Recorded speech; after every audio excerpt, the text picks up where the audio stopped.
क्या आप उस दर्द का अंदाजा लगा सकते हैं जिसमें कोई अपने सबसे प्यारे और इकलौते सहारे को खो दे और पूरी दुनिया में अकेला रह जाए?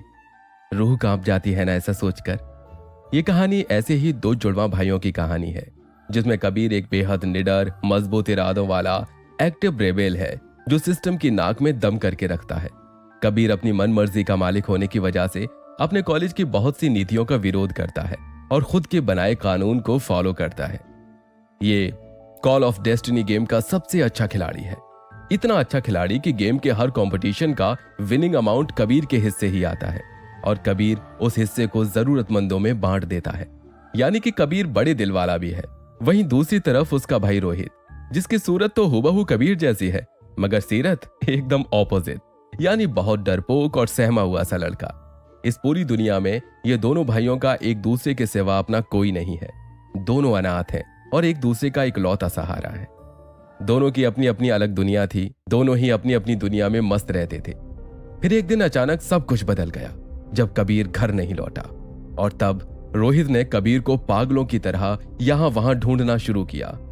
कबीर, कहां हो तुम? कबीर, देखो तुम मेरे साथ ऐसी मजाक मत किया करो, मुझे बहुत डर लग रहा है। कहां हो मेरे भाई? कबीर, कुछ बोलो, कहां हो तुम? रोहित आते जाते लगभग हर व्यक्ति से अपने भाई के बारे में पूछताछ करता है। क्या तुमने मेरे भाई को देखा है? बिल्कुल मेरे जैसा दिखता है। आंटी, क्या आपने मेरे भाई को देखा है? प्लीज मेरा चेहरा ध्यान से देखिए, मेरी कॉपी है वो, एकदम same to same. Uncle please रुकिए, क्या आपने मेरे भाई को कहीं देखा है? बहुत समझदार है, बिल्कुल मेरे जैसा दिखता है। थका हारा निराश रोहित आसमान की तरफ रो रो कर देखता है और सिसकता हुआ पूछता है, क्या किसी ने मेरे भाई को देखा है? प्लीज मेरी मदद करो, मुझे मेरे भाई से मिलना है, कोई तो मेरी मदद करो। कोई रोहित को जवाब नहीं देता। आते जाते सभी लोग रोहित को देखते हैं, सहानुभूति भी दिखाते हैं, मगर किस्मत का खेल कहें या कोई अनहोनी कि दुनिया की इस भीड़ में कबीर को किसी ने देखा ही नहीं। कबीर गया तो गया कहां? अपने भाई को कहीं ना पाकर रोहित रोड पर ही बैठ जाता है और वहीं बैठकर जोर जोर से रोने लगता है। यही सोचते हुए रोता हुआ रोहित रोड पर खड़ा हो जाता है और अपने घर की तरफ आते हुए सोचता है कि कहीं उसका भाई गेम जीतने के लिए वाकई में कोई ऐसा काम तो नहीं कर रहा था जिसकी वजह से उसको किडनैप कर लिया गया है, या वो हमारी जरूरतों को पूरा करने के लिए गलत ढंग से पैसे कमा रहा था जिसकी वजह से वो किसी मुसीबत में फंस गया है, या फिर उसके साथ कोई अनहोनी हो गई है। रोहित इसी उधेड़बुन में घर आता है और आते ही कबीर के कमरे में जाता है। वो उसके कमरे का सारा सामान निकाल कर इस उम्मीद पर चेक करता है कि शायद उसे उसके भाई के गुम हो जाने का कोई क्लू मिल जाए। वो उसके कमरे की अलमारी, दराजें, पलंग के नीचे, पर्दे के पीछे सब जगह चेक करता है, मगर उसे कुछ भी ऐसा नहीं मिलता जिससे उसे उसके भाई के गुम हो जाने का क्लू मिल सके। थक हार के जब वो एक कोने में बैठता है तब उसकी नजर दोनों भाइयों के बचपन की गन्स पर पड़ती है। रोहित उन गन्स को उठाता है और सोचता है कि कैसे वो और उसका भाई बचपन में इन गन्स से खेला करते थे। दोनों ने इस गन्स का नाम भी रखा था, एक का नाम था साइथ और दूसरा टर्मिनेटर। रोहित हल्की सी मुस्कुराहट के साथ उन गन्स को उठाता है और चूमता है। वो गन्स के साथ एक पासकी को भी उठाता है जिस पर टर्मिनेटर लिखा हुआ था। रोहित गन्स को देखता है और सोचता है कि कबीर बचपन से ही शार्प माइंड का है। वो जानता था कि उसे क्या करना है, इसलिए उसने बचपन में ही सोच लिया था कि वो एक टर्मिनेटर नाम का वेपन बनाएगा और गेमिंग वर्ल्ड का बादशाह बन जाएगा। बचपन से ही दुनिया जीत लेने की चाह रखने वाले कबीर का यूं अचानक गायब हो जाना रोहित के लिए बहुत बड़ा झटका था। आखिर ऐसा भी क्या हुआ होगा कि इतनी कोशिशों के बाद भी कबीर के गायब होने का कोई सुराग ही नहीं मिल रहा था। यहाँ रोहित रह रहकर अपना आपा खोता जा रहा था। उसे कुछ समझ ही नहीं आ रहा था कि वो कबीर के बिना कैसे रहेगा। यही सोच उसे खाई जा रही थी। रोहित ये सोचकर फूट फूट कर रोने लगता है। रोते हुए उसकी नजर कबीर के कंप्यूटर पर पड़ती है। वो फटाफट उठता है और पागलों की तरह उस कंप्यूटर को ऑन करता है। ऑन करते ही कबीर का कंप्यूटर पासवर्ड मांगता है। रोहित कुछ पासवर्ड ट्राई करता है मगर कंप्यूटर वो पासवर्ड नहीं एक्सेप्ट करता। रोहित, जिसके मन में अभी अभी एक आशा की किरण जगी थी, वो फिर से निराश होकर बैठ जाता है। वो जानता है कि कबीर ने कोई ऐसा पासवर्ड रखा होगा जिसे तोड़ पाना आसान नहीं होगा।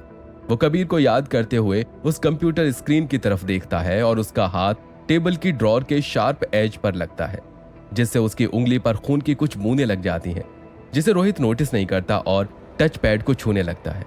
तभी अचानक कंप्यूटर अनलॉक हो जाता है। रोहित को यह समझने में समय नहीं लगता कि कबीर और वो ट्विंस हैं और दोनों का डीएनए भी सेम है और इसी वजह से कस्टमाइज्ड टच पैड पर रोहित के लगे खून को कंप्यूटर ने डिटेक्ट कर लिया और पासवर्ड खुल गया। ये रोहित के लिए पहला मौका था जहां रोहित अपने भाई के गायब होने का कोई सुराग ढूंढ सकता था। रोहित फटाफट कॉल ऑफ डेस्टिनी गेम के अंदर लॉग इन करता है और उसे वहां लॉग इन करते ही जो दिखता है वो रोहित को चौंका के रख देता है। रोहित सोचता है ये कैसे पॉसिबल है। रोहित को ऐसा भी क्या दिख गया कि वो सख्ते में है। दरअसल रोहित को गेम के अंदर उसके भाई कबीर का अवतार मिलता है जिसका नाम है लेजेंडरी अवतार। अब कबीर का कंप्यूटर और कबीर का गेम है तो गेम के अंदर भी तो कबीर का ही अवतार मिलेगा ना, तो इसमें इतना चौंकने वाली बात क्या है। चौंकने वाली बात यह नहीं है कि गेम में कबीर का अवतार है, बल्कि चौंकने वाली बात यह है कि उस अवतार को गेम मोड में ले जाते ही वो अवतार रोहित की ओर मुड़ता है और रोहित से बातें करने लगता है। रोहित कबीर के अवतार को देखता है और सोचता है नहीं नहीं, ये कैसे हो सकता है। कबीर गेम में थोड़ी ही जा सकता है। नहीं नहीं, ये मेरा वहम है, ये कबीर नहीं है, कोई और है। अब ये बात तो किसी को भी हजम नहीं हो सकती ना कि एक जीता जागता इंसान गायब है मगर एक गेम में वो इंसान लोगों की तरह बर्ताव कर रहा है।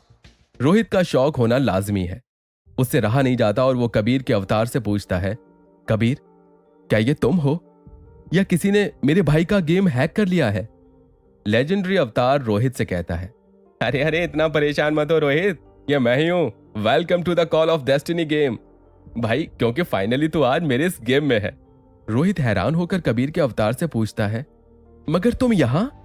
इस पर लेजेंडरी अवतार कहता है हाँ मैं यहां रोहित, अनफॉर्चुनेटली तेरा इस गेम में होने का मतलब है कि मुझे कुछ हो गया है। रोहित कहता है क्या मतलब, तुझे कुछ हो गया है।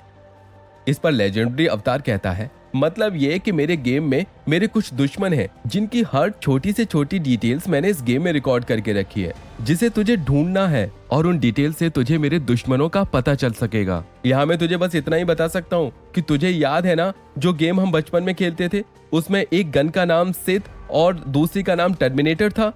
रोहित कहता है हाँ कबीर, मुझे बहुत अच्छे से याद है। तब लेजेंडरी अवतार कहता है तो बस ये समझ ले कि मेरे गेम में भी ऐसे ही नाम के 2 स्ट्रॉन्ग वेपन्स थे जिसमें से मेरे दुश्मनों ने सिथ को धोखे से मुझसे छीन लिया। अब अगर मुझे तू वापस पाना चाहता है तो तुझे टर्मिनेटर वेपन बनाना होगा और सिथ को मिटाना होगा, और अब मुझे सिर्फ तू बचा सकता है और इसके लिए तुझे वो दूसरा वेपन बनाना होगा। कबीर के इतना कहते ही रोहित की सिट्टी पिट्टी गुल हो जाती है। और हो भी क्यों ना, एक मजा हुआ गेम का खिलाड़ी और ऊपर से रोहित का सगा जुड़वा भाई एक नौसिखिए डरपोक खिलाड़ी को वो जिम्मेदारी दे रहा है जिसको रोहित सपने में भी पूरा नहीं कर सकता। ऐसे में रोहित के पास अपने भाई को ढूंढने और उस वेपन को बनाने के लिए हाँ करने के अलावा कोई चारा नहीं दिखता। रोहित कबीर के अवतार से कहता है वो सब तो ठीक है कबीर, मगर तुम जानते हो मुझे ये गेम बिल्कुल भी खेलना नहीं आता, मैं ये सब कैसे करूंगा भाई। कबीर का अवतार कहता है कि आज से इस अवतार का कंट्रोल तुम्हारे पास होगा। अपनी बात कहकर कबीर का अवतार रिस्पॉन्स करना बंद कर देता है। बेचारा रोहित बहुत घबरा जाता है कि कबीर को ढूंढने के लिए उसे उस गेम को खेलना पड़ेगा जिसके बारे में वो कुछ नहीं जानता। कैसे कर पाएगा वो ये सब। रोहित कबीर को किसी भी कीमत पर ढूंढना है, ये सोचकर गेम को खेलना शुरू करता है। वो गेम स्टार्ट करते ही देखता है कि उसमें बहुत कॉम्प्लिकेटेड लैंग्वेज और ढेर सारे शॉर्टकट कीज के ऑप्शंस आ रहे हैं। वो धीरे धीरे करके सब कुछ पढ़ता है और समझने की कोशिश करता है। रोहित समझता है लेजेंडरी अवतार का फुल कंट्रोल उसके पास है। उसके गेम में एंटर करते ही कुछ प्लेयर्स उसको पीछे से अटैक करते हैं और उसे धमकी देना शुरू करते हैं। तेरी इतनी हिम्मत की तुझे इतना समझाने के बाद भी समझ नहीं आ रहा जो तू वापस इस गेम को खेलने चला आया। अब ये तुझे आखिरी चेतावनी है कि तू इस गेम में वापस कभी नजर नहीं आएगा, और अगर तू दोबारा यहाँ नजर आया तो हश्र बहुत बुरा होगा। इतना कहकर वो प्लेयर्स वहां से चले जाते हैं और रोहित डर के मारे झट से गेम बंद कर देता है। बुरी तरह से सहमा रोहित दिन भर इसी उलझन में रहता है कि वो ये सब कैसे कर पाएगा कि तभी रात होते ही एक कागज में लिपटा पत्थर उसके घर पर आकर गिरता है। रोहित वो पत्थर देखकर चौंक जाता है और उस कागज को चेक करता है जिस पर यह चेतावनी लिखी है कि कबीर यानी कि अभी रोहित को अगर अपनी जिंदगी बचानी है तो उसे कॉल ऑफ डेस्टिनी गेम हमेशा के लिए छोड़ देना चाहिए। पहले से ही डरा हुआ रोहित अब और बुरी तरह से डर जाता है। उसके समझ में कुछ भी नहीं आता है। उसे अब बहुत हेल्पलेस फील होता है। रोहित बहुत हिम्मत जुटाता है मगर वो उस गेम को दोबारा नहीं खेल पाता। दिनों दिन इसी तरह से निकलते जाते हैं और रोहित की उलझन कम ही नहीं होती। तभी एक दिन उसके घर के दरवाजे पर डोर बेल बजती है। रोहित दरवाजा खोलता है और सामने खड़ी खूबसूरत सी लड़की को देखकर सोच में पड़ जाता है। तभी वो लड़की कंफ्यूज्ड रोहित को देखकर कहती है, तुम रोहित हो राइट? रोहित हाँ में सिर हिलाता है। तब रोशनी कहती है, मैं रोशनी हूं रोहित, भूल गए क्या मुझे? रोहित को याद आता है, तुम हमारे बचपन वाली। रोशनी कहती है, हाँ मैं तुम्हारे बचपन वाली ही रोशनी हूं।